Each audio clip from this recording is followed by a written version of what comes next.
Youssef, my friend, great to see you again. Hello, hello, I- Paul. I'd like you to talk about acting if you'd be so good.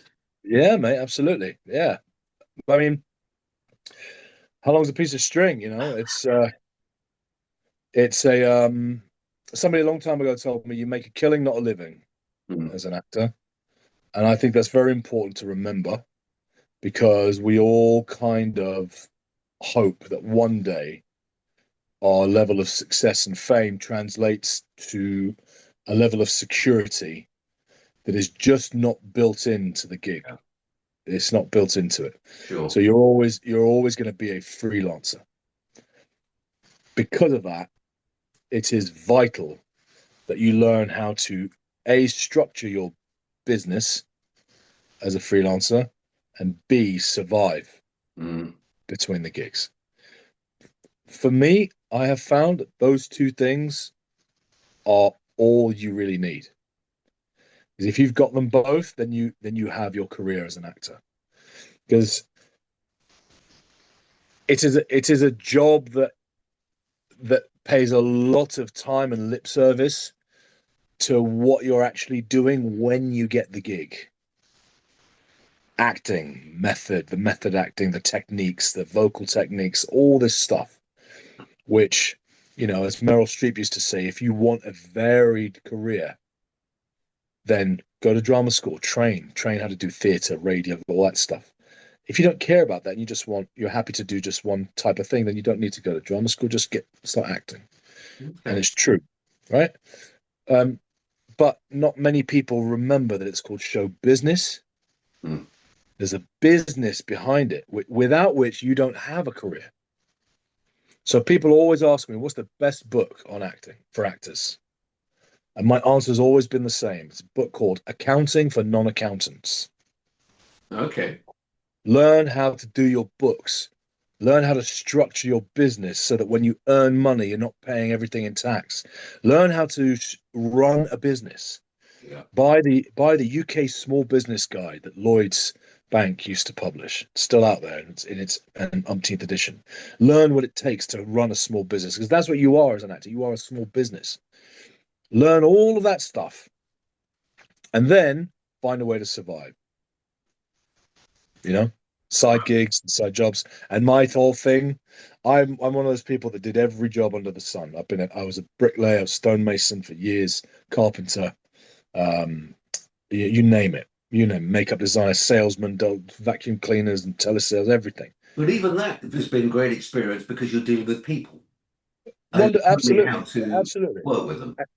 and learning and picking up all these traits and characters. Again, that is the craft of acting. That feeds that bit. The business of acting. Those were my years that I struggled. Those are my most difficult years. It all changed the day I got a voice agent and the day I started doing voice work and realized that my side gig needed to be a lateral gig. Okay. Can It's you in the tell? same industry, but it's lateral. It's Can, not the acting, but yeah. it's voice acting, and it's the stuff that runs alongside it. Can Some you of which just here is could you just uncredited. explain what that is, Yusuf? Yeah, When you say voice acting, just tell them what that involves. it involves uh, you're not in front of a camera, you're not being seen, you're just being heard. So your destination is not a sound studio, a sound stage, but a sound studio. Right.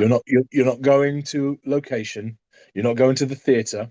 You're going to a studio, more than likely in Soho if you live in London or anywhere else, where there's a microphone, a sound engineer, and you are recording your voice into a mic. And what are you recording? That how long's a piece of string? There is something for everyone. And this is my big shout to everybody, even if they're not actors. There is so much work out there for voice. There's so much demand for voice. There are Japanese companies translating their company mission statement into English, and they need somebody to read it out in English. You can find that work tomorrow if you want. Get a good enough microphone and a good enough setup, you can put it at home in your cupboard or in your kitchen or whatever. If it's approaches studio, it gets close to to Sure. sound controlling and everything, like we all did during COVID. And that's the big revelation for me. And if you want to do it professionally, which I do, you want somebody representing you on that front. You want an agent going out there, finding you voice work. And Right. so though it runs the gamut from corporate work, which is like I just described, and corporate work, for example, if you go to any website, click on About Us, Hmm. read that blurb, that's pretty much a corporate gig, Yeah. you know. It's good practice to do that. Type voice agencies, London, you'll get, or voice agencies UK, go to their websites, listen to all the voice reels that they've all got. How to get a voice agent, what to do for the voice reel, that's a whole big kettle of fish. I'm happy to talk about that, but it's a whole nother world. And And this also, is why, look, yeah, sorry, also you do crowd work as well, don't you, Yusuf? Could you just yeah. explain to us what that involves a bit? So crowd work is a very niche element of the voice work. And there's an expression in the States, the riches are in the niches. That's because they mispronounce niche, right? So it's riches are in the niches, they say niches, but that's where the money is. It's in these really niche little areas that nobody knows about. No one knows what crowd ADR is or loop group. It's a tiny little secret. Basically, it is when you watch a movie, anybody who is in the background or that is off camera Hmm. needs to be voiced. Not many people know this, but when you film a scene, all the extras and all the back people in the background are not actually talking out loud, they're miming. Right. Can't hear them, so that you can only hear the two principals who are in front of the camera, front foreground. And then it's a bunch of people in the studio doing all the voices for everybody else and all the crowd and the street scenes it's a lot of work, but it is an element of post production without which the production looks amateurish. Right. And uh, back in the day, there used to be 50 people in a room doing it. Now, because of budget constraints, you've got 12 people in the room doing the job of 50. So if you're somebody who's got languages, accents, you can modulate your voice. If you're a woman and you can sound like a child, Mm. if you're a man and you can sound like an old man, if you've got posh and cockney and all the rest of it, if you can modulate your voice, you could do the job that a second person from France Right. normally would be called in to do, then you've got a better chance of doing the work. And it just so happens that England leads the world in some of this stuff. We have the best sound studios in the world in London. Everybody comes to London to do their post production, and I'm part of a small group of about 20 to 25 people that do it regularly here in Okay. London. Very, very niche work. Very, very lucky to be doing it. It's paid my bills for years, Fantastic. uh, allowed me to live and survive between jobs. Yeah. Because that's always important being freelance. Have another little job tucked at the side, even if it's driving or something, just to supplement your Absolutely. income. I mean, that's if you're a freelancer, that's the way to do it. My advice is you find something that is lateral. You find a lateral move. You find a lateral, something that's running parallel to your industry. If you want to be a luxury limo driver, Mm. then it makes sense that what you're doing on the side while you're trying to establish yourself is you drive Uber or you drive a cab or you drive something like that. It makes sense. It's not what you want to do, but Yeah. it's running alongside what you want to do.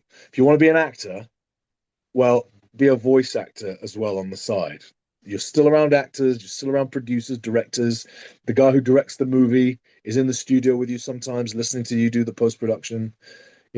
I just completed an amazing project called Prisoner with my friend Otto Bathurst. Great director. He directed Halo and fucking, Okay. Lockerbie. Sorry, can we swear? No, so no swearing. I'll keep the swearing down to a minute. As you know, I I don't swear like a mind. trooper. I swear like a trooper. Um, uh, he just did Lockerbie. So I shot Lockerbie with him last year. I shot Prisoner with him this year. I met him for the first time on a crowd ADR session when he did Robin Hood Wow. with our friend Phoebe Schofield, who I work for. Okay. And he came in with Robin Hood. I did the crowd, and he loved what he saw. And he said to Phoebe afterwards, "Can I get that guy's details because I want to put him in a Fantastic. project?" And then one thing led to another. One job fell through. I was supposed to do one, it didn't happen, and then eventually just got in. And I've been working with him, you know, two, 3 times. He keeps calling. It's great dude, good friend. Now Brilliant. that's a very rare story, but that's what I mean by find yourself in a lateral place because there is a crossover somewhere. And that's the ideal. That's the ideal for what you want. All right. Great. You want to be a writer? Good. So work as a copywriter or something like, you know what I mean? Sure. Sure. So that's Yeah. great. I think that's told them what they really need, and we'll help get them on their way. Good. So thank you so much, Youssef. That's absolutely brilliant. My pleasure.